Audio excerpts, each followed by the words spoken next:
et bonjour à tous, moi c'est Foxy.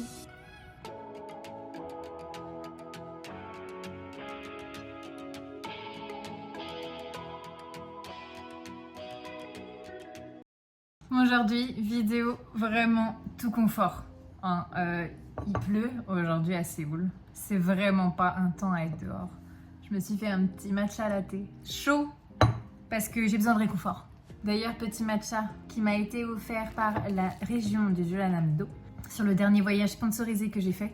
Ils m'ont offert pas mal de petits thés. Ce matcha latte, je vais le goûter. Je sais pas trop à quoi m'attendre, mais quoi qu'il arrive, ça va me faire du bien parce que vraiment, genre la pluie là. Bon, la vidéo d'aujourd'hui, c'est un peu un mélange de vlog et de facecam parce que je vais faire la première partie du coup en facecam et la seconde, je vais vous présenter du coup tout ce que j'ai pu faire durant mon Temple Stay il y a quelques semaines en voyage sponsorisé une fois de plus pour mon premier voyage sponsor. Du coup, ce voyage a été divisé en deux parties. La première sur, on va dire, une thématique historique sur la Corée du Sud, notamment ciblée sur le 19 avril, qui est une date très importante en Corée, car chaque 19 avril en Corée du Sud, on commémore le soulèvement populaire du 19 avril 1960. Où, du coup, comme son nom l'indique, les classes populaires et les étudiants se sont réunis, sont descendus dans les rues pour manifester contre le gouvernement en place. Car il faut savoir que pendant des années, la démocratie en Corée n'était pas une réelle démocratie. En effet, malgré les votes des citoyens, le président arrivait à manipuler les votes pour se faire élire à nouveau. Durant ce soulèvement, énormément de citoyens ont été tués, et notamment des étudiants. Mais quand je dis des étudiants, c'est pas que des universitaires. Ce sont des collégiens et des lycéens. On a du coup, sur la première partie, visité un cimetière où se trouvent les tombes des personnes pour lesquelles on a retrouvé les corps, malheureusement sans vie. J'ai pas pris énormément d'images à cet endroit car je suis pas du genre à filmer dans les cimetières et dans les musées de guerre. Je trouve ça ultra intime en fait, même si c'est très public. C'est un paradoxe. Mais effectivement, j'ai beaucoup de mal à prendre des images à ces endroits. Mais vraiment, si vous êtes à Séoul ou si vous passez à Séoul ou si vous prévoyez de voyager à Séoul, n'hésitez pas à faire un tour dans ce cimetière. Je vais vous mettre la localisation ici. Pour les férus d'histoire, c'est vraiment un passage obligatoire. Alors, il est bon, hein, mais il n'y a pas assez le goût de matcha selon moi. Mais ça m'empêchera pas de le finir. Du coup, deuxième partie de cette matinée incroyable et riche en émotions. Pour en avoir discuté du coup avec d'autres filles sur place, on a été plusieurs à pleurer. Voilà, très émotive. On a donc du coup assisté à un festival. Pour ceux qui me suivent sur Instagram, vous avez pu voir déjà mon reel à ce sujet. J'ai passé un moment mais génial. Enfin, les Coréens ont vraiment ce don de faire partager leurs émotions qui est incroyable. On le voit déjà dans les dramas, mais vraiment pour l'avoir vécu là durant ce festival, je vous dis vraiment c'était incroyable. Ils nous ont distribué des snacks, des glaces, de l'eau, des boissons, il y avait des activités à gogo. J'ai d'ailleurs même gagné un coupon de 5000 won, bon c'est pas... mais c'est toujours ça, moi je trouve ça trop cool déjà d'avoir eu ça, ça aurait pu être même 1000 won, ça aurait pu être des stickers, j'aurais été aux anges. Du coup ce festival était super cool, on a aussi eu l'honneur de rencontrer, alors ils l'ont appelé la mère de Suyu. Je dirais plutôt du coup l'élu de Suyu parce qu'il n'y a pas vraiment de maire il me semble.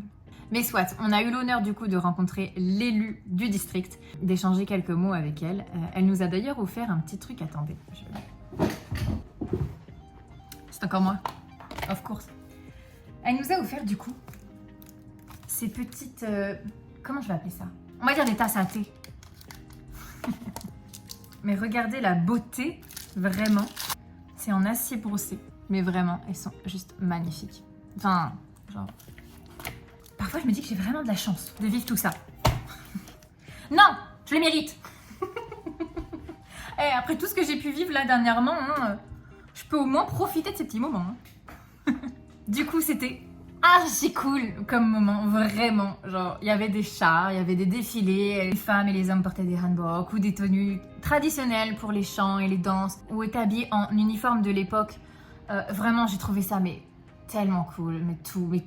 Et ils étaient, en plus, ce qui était vraiment cool, c'était que revoir des étrangers, c'était encore plus symbolique, parce que du coup, ils pouvaient partager ça et partager cette fête avec nous. Et c'était trop cool. La deuxième partie était beaucoup plus calme. Mais c'était l'activité vraiment que je souhaitais faire. On a été emmenés dans un temple dans le nord de Séoul, qui est le temple Hwagesa, et on y a effectué une nuit en temple stay. Comment vous dire, c'était une activité que je souhaitais faire déjà depuis juillet de l'année dernière. Et là, vraiment, quand j'ai vu cette possibilité, j'ai sauté dessus. Vraiment, j'étais tellement heureuse de savoir que j'avais été sélectionnée pour faire ce tour. Vraiment.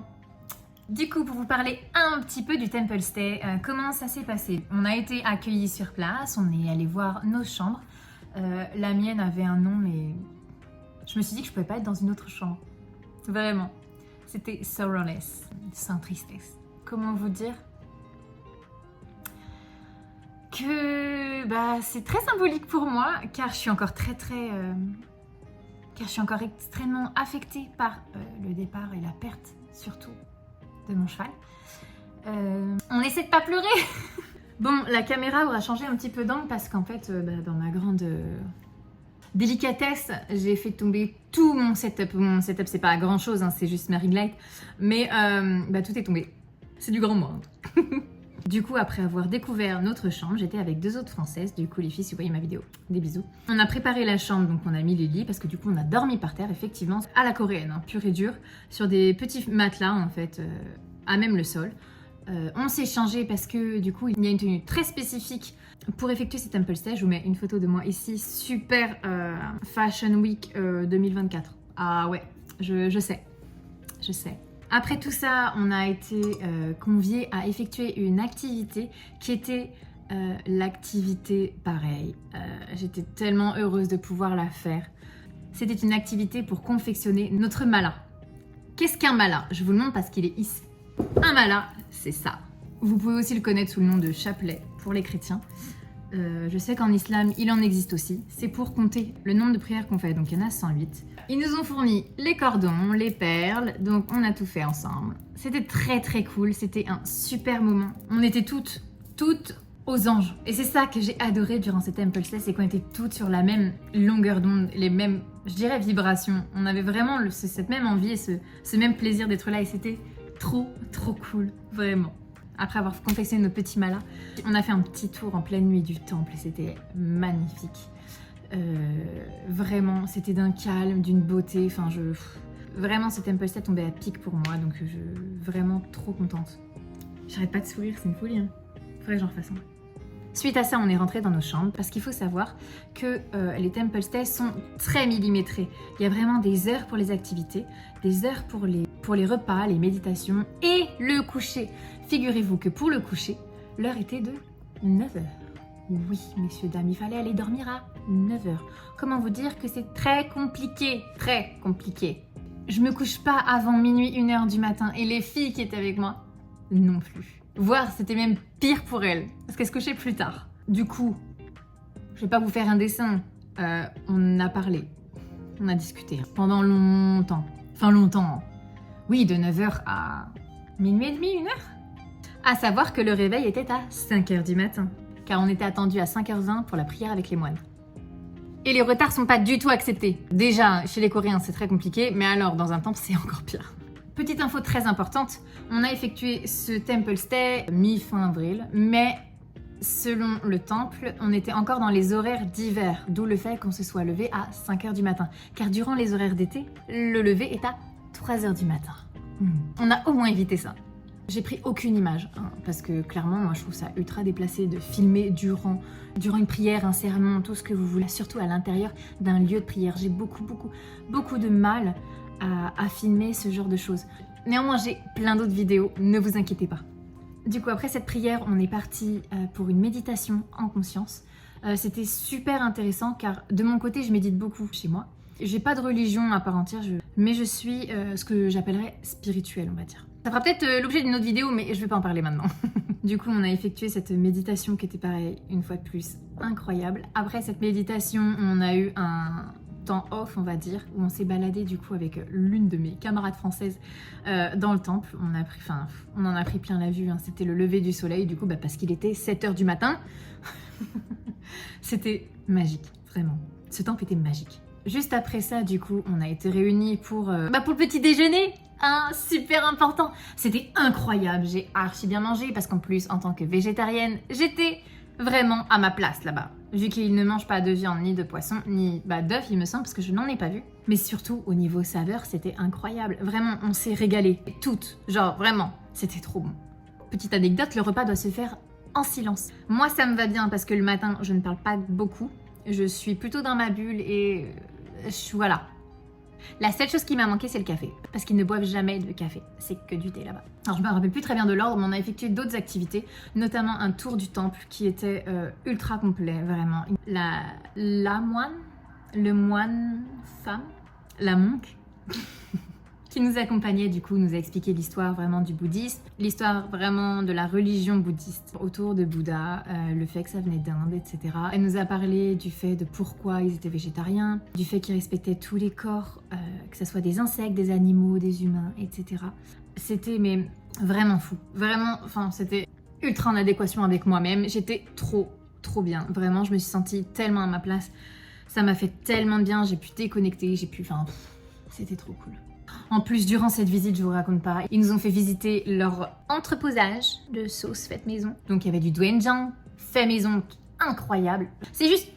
Mais moi j'adore ça parce que je le cuisine, enfin je cuisine beaucoup avec. J'étais là genre, ah, j'ai faim. Et ils nous ont fait goûter leur propre gochujang, vous savez, cette sauce au piment en fait, coréenne. Mais incroyable, mais c'était d'une... C'était bon, mais c'était bon. Il y avait aussi du kimchi, ils ne l'ont pas fait goûter, j'aurais adoré. Je suis peut-être faite pour vivre dans un temple en fait. On a aussi effectué une cérémonie du thé avec notamment des petits yakwa. Vous savez, mes petits biscuits préférés ici. C'est un espèce de biscuit cinglé au miel. C'est incroyable. J'aime trop ça. Bref, le thé était super bon, un thé vert je pense. Pas amer du tout. Enfin bref, encore une fois, moi j'en ai pris plein les papilles. Ça se dit pas. Ça se dit pas. Durant cette cérémonie du thé, on a un peu discuté du coup avec la monque qui était là sur divers sujets. En fait, dès qu'on avait une question, on pouvait la poser et elle y répondait selon la philosophie bouddhiste. Donc on a un peu parlé de le désir humain à proprement parler. C'était ultra intéressant, vraiment. Encore une fois, on en prend plein la tête. Non pas parce qu'il y a énormément d'informations, mais parce que vraiment ce qu'on entend est juste Et enfin, pour finir ce temple stay, on a pu effectuer un petit bracelet que je n'ai pas. Je ne sais pas où je l'ai mis, mais c'était un bracelet en plus que je voulais vraiment. C'est un bracelet, vous savez, en bois. Je sais qu'il y a un nom particulier. C'était vraiment une expérience incroyable de A à Z. J'ai rencontré des personnes trop cool. Le temple stay m'a fait énormément de bien. La philosophie bouddhiste, je pense que c'est vraiment la philosophie dans laquelle je me retrouve le plus. C'était vraiment beau. En fait, c'est vraiment une religion qui est tournée sur une philosophie de vie, vraiment, sur l'amour et le respect de soi, notre propre évolution et notre propre bien-être avant toute chose. Et vraiment, je dis pas que les autres religions ne sont pas basées là-dessus, je ne les connais pas proprement parler à part la religion chrétienne, et encore je la connais pas extrêmement bien, mais vraiment, je sais pas, je pense que c'est peut-être juste la religion qui me convient le plus à l'heure actuelle. Mais voilà, ce temple stay m'a fait énormément de bien, je le répète une fois de plus, et je pense que j'en referai un. Petit bémol et petite déception, entre guillemets, hein, vraiment, c'est qu'on a toutes eu le même ressentiment. On aurait souhaité pouvoir rester une nuit de plus, afin de pouvoir profiter à nouveau de tous les enseignements qu'on avait eus durant la journée précédente, et de pouvoir vraiment les appliquer, et de refaire les prières, et de pouvoir revivre tout ça, mais à 100%. Voilà, j'ai essayé de faire court, ça allait pas du tout. Je vous laisse maintenant avec une petite compilation des images que j'ai pu faire du coup durant ces 2 petits jours. J'espère que ça vous plaira autant que ça m'a plu. J'espère que ça vous donnera envie d'en connaître un peu plus sur l'histoire de la Corée et sur les temple stay en eux-mêmes, parce que même si vous êtes chrétien, même si vous êtes juif, même si vous êtes musulman, il n'y a aucun souci à ce que vous puissiez aller en temple stay. D'ailleurs, plusieurs des filles étaient musulmanes, peut-être athées pour certaines aussi. Le temple stay, c'est vraiment une expérience à faire. Je voyais au-delà de la religion, et si vous allez en Corée, mais foncez les yeux fermés, c'est incroyable. Voilà, je vous laisse avec les images.